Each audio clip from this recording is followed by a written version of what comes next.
no hablan con los sindicatos tampoco. O sea, los sindicatos están en un lugar diciendo una cosa, pero ellos arman una reunión con otra. O sea, yo realmente no entiendo por dónde pasa la decisión, ¿no? Bueno, acá ya lo tenemos a Hugo Yasky, que está en diálogo con nosotros. Vamos a preguntarle a él, Cristian, ¿te parece? A ver si entiende un poquito mejor que nosotros. Quizás sí, ¿no? Hugo, ¿cómo te va? Buenas tardes. Cristian Romero, Abigail Lasalle, te saludamos. ¿Cómo andás? ¿Qué tal? Muy bien, buenas tardes. Bueno, Hugo, nos estábamos preguntando, no sé si pudiste escuchar la introducción del programa, pero nos preguntábamos para dónde vamos, ¿no? Y dónde está la Argentina dialoguista que se había hablado el 10 de diciembre. Me imagino que vos, en esta, más allá de que has sido titular de CETER y demás, vos no has perdido comunicación con todos los demás sindicatos, porque ustedes están todo el tiempo en habla. ¿Cómo están viendo esto del comienzo de las clases, de cómo está yendo la Argentina, la forma de la industria? ¿Cómo lo estás viendo? No, no solamente no perdí contacto, soy presidente de la Internacional de la Educación de América Latina, es decir, la que agrupa a todos los sindicatos docentes del continente, de la región de América Latina. Y vemos con mucha preocupación el hecho de que, bueno, de pronto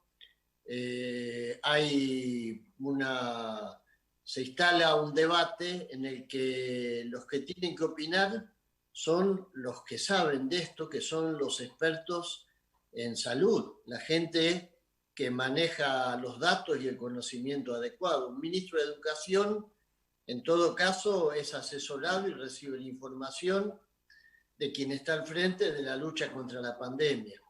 Y yo creo que no se puede leer una encuesta de opinión y responsablemente tomar posición en función de lo que diga la encuesta. Lo que hay que leer es qué dicen las estadísticas del COVID-19, qué dicen los datos de la pandemia, y lo que dicen los datos de la pandemia yo creo que es contundente. Dicen que estamos en el pico de contagio, dicen que tenemos un número de muertos en las provincias que ya más que encendió luces de alarma, y que en los lugares donde se hizo el intento hubo que retroceder.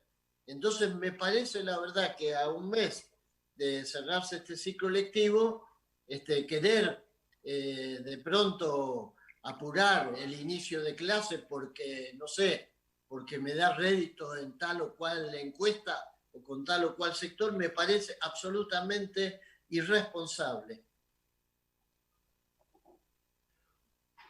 Hugo, te quería consultar. Viste que están diciendo que el problema acá son los sindicatos, que no quieren dar clases al aire libre, por ejemplo. Hay sectores que apuntan a los sindicatos que no quieren que los docentes den clases al aire libre. Y por otra parte, hoy estaba escuchando una encuesta en donde muchos padres están diciendo que prefieren que los hijos repitan el año, que lo toman como un año perdido porque no adquirieron los conocimientos que se esperaba para el año que están cursando.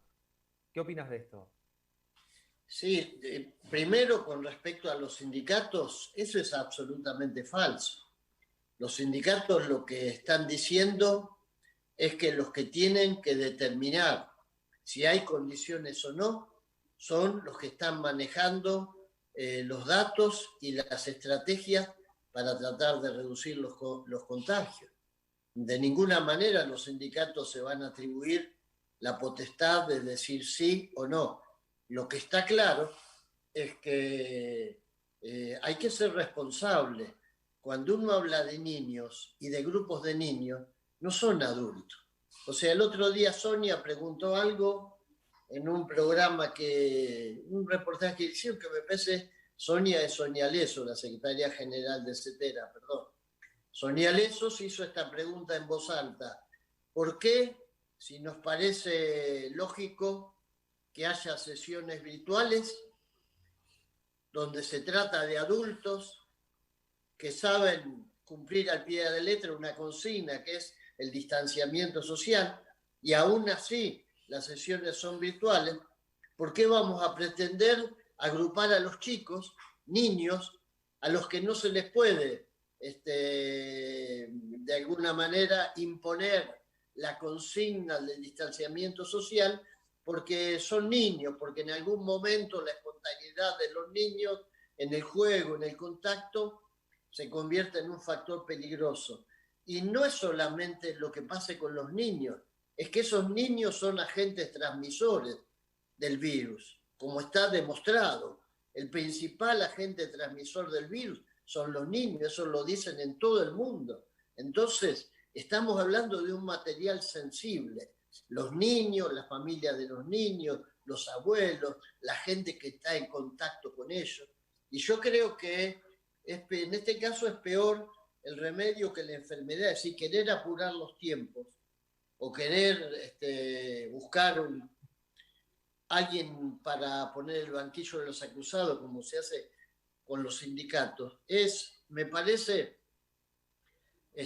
no entrarle al debate de la manera seria y responsable que hay que hacerlo. Los sindicatos fueron muy claros, que determinen los que tienen las condiciones por lo que están haciendo para decir si estamos habilitados o no, y esos son los ministros de salud, los equipos que están trabajando en cada provincia. Hoy justamente veía en las redes, mañana va a haber un encuentro interesante a través de, por supuesto, de una plataforma virtual, donde van a estar representantes de los docentes de Francia, de España, de distintos países de América Latina y los de Argentina, para ver qué pasó en Europa y qué pasó en otras partes de América Latina, donde quisieron reiniciar el ciclo lectivo y tuvieron que volver para atrás en medio de una verdadera explosión de contagio. Mira, estuve hablando con Oscar Atienza, que es un médico cordobés que le está pidiendo a Schiaretti también y al presidente que apriete el botón rojo justamente por esto que estás contando. Y me contaba que en Nueva York, por ejemplo, que se abrieron las escuelas, empezaron a ir los chicos, todo. A la semana tenían un 1,79% de contagios, se había crecido exponencialmente. A los 15 días estaban en el 3,5% de contagio. ¿Qué hizo Nueva York? Retrocedió, cerró otra vez la escuela y entonces ahí se encerró a los chicos otra vez en su casa, en el buen sentido, por supuesto, justo para que no empezaran otra vez los contagios y esta ola que ahora estamos viendo, por ejemplo, en Madrid, o en Alemania, o en Francia. En Argentina tenemos el 35 al 40% de contagio.